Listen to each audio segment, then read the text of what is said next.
હે આ શું ભક્તાળી આટલું બધું ચમ રડે હે પહેલાં તો મિત્રો તમે આખો વિડીયો સાંભળો અને ભલે એટલો આગળ શેર કરો, પછી હું બે શબ્દો આ ભક્તાળીઓને કહું. આખો વિડીયો સાંભળો. આટલું બધું રડવું આવે ભક્તાળીઓને, તમે સાંભળો જ ખરા. રડવું કેમ આવે છે? મને અફસોસ થાય છે કે મેં દિન રાત મારા પેટ્રોલ ના બગાડ્યો, મારો ટાઈમ બગાડ્યો, મને ટિકિટ ન મળી. બીજાને કેવા આશ્વાસન કેવા આપવા માંગતા હતા? આપશું પણ કાંઈ ન આપ્યું અમને. કાર્યકર્તા નથી એને ટિકિટ મળે છે. જે કાર્યકર્તા રહી ગયા, કાર્યકર્તા આજે જૂના અમે અમારી જાતને ઘસી લોહી પાણી રેડી 12 વાગે આવો, 2 વાગે આવો, 9 વાગે રાતના ગમે ત્યારે અમે જાય છે. અમને ટિકિટ ન મળી. તો બેન હવે શું કરશો? કાંઈ નહીં. હવે શું ભાજપ મૂકી દેશું તો ભાજપમાં કઈ ફેર નહીં પડે. એ લોકોને કઈ ફેર નથી પડે. એને ટિકિટ દેવી હતી એને જ આપી. અમે સેવા સમાજ સેવા કરી પણ અમારું ફળ અમને ન મળ્યું. કયા વોર્ડમાંથી તમે આવો છો? 9 નંબરમાં અમે સોસાયટીના એટલા કામ કરી છે.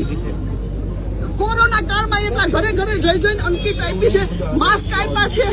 બેન દુઃખ કેવું થાય? આટલા તમારા સગાવાલા હોય બધાને એમ હોય કે આટલા ટાઈમથી જો તમને કામ કરતા હોય તમને ન મળી. બેન શું નામ તમારું?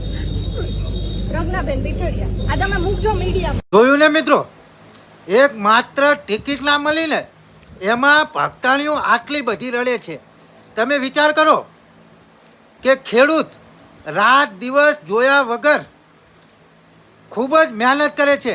ટાઢ તડકો અને ચાલુ વરસાદમાં પણ પોતાના શરીર ઉપર ગમે એટલો તાપ પડતો હોય, વરસાદ પડતો હોય, પોતાના શરીરની ચિંતા વગર એ મહેનત રાત દિવસ કરે છે. અને એ જ પકવેલું ધાન જ્યારે રેડી કરી અને માર્કેટ યાર્ડમાં લઈ જાય છે ને, ત્યારે આ ભારતીય જનતા પાર્ટીની સરકાર આ ખેડૂતોને ભાવ નથી આપતી ને, ત્યારે માર્કેટમાં ઊભો ખેડૂત આવી જ રીતે રડે છે. આખી દુનિયાનું પેટ ભરી અને પોતાનું પેટ ભરનાર આ ખેડૂત જે રડે છે ને, એ જ રીતે અત્યારે આ ભક્તાણીઓ રડી રહી છે. માત્ર એક ટિકિટ નથી મળી એનું કારણ આ છે મિત્રો. એટલે ખરેખર બને એટલો મિત્રો વિડીયો આગળ શેર કરો, કારણ કે આ ભક્તાણીઓ અત્યારે બોલી રહી છે ને કે અમે પાયાના કાર્યકર્તા છીએ.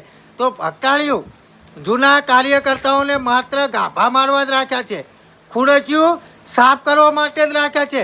બાકી કોંગ્રેસમાંથી આવે ને તો એને તાત્કાલિક ટિકિટ અપાઈ જાય, આમ આદમીમાંથી આવે તો એને તાત્કાલિક ટિકિટ અપાઈ જાય.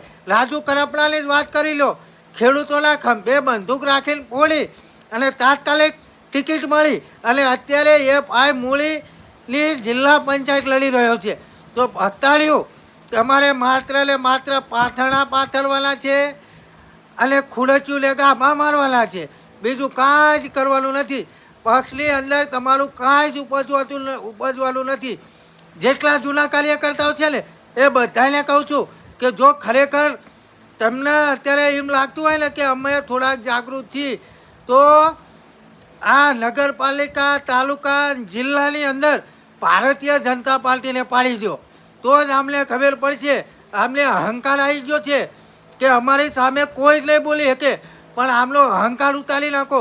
ખરેખર જો તમારામાં જાગૃતતા આવી હોય ને તો આમને પાડી દો હાલદાલ. અને ભલે એટલો મિત્રો વિડીયો આગળ શેર કરો, સાચું લાગે તો.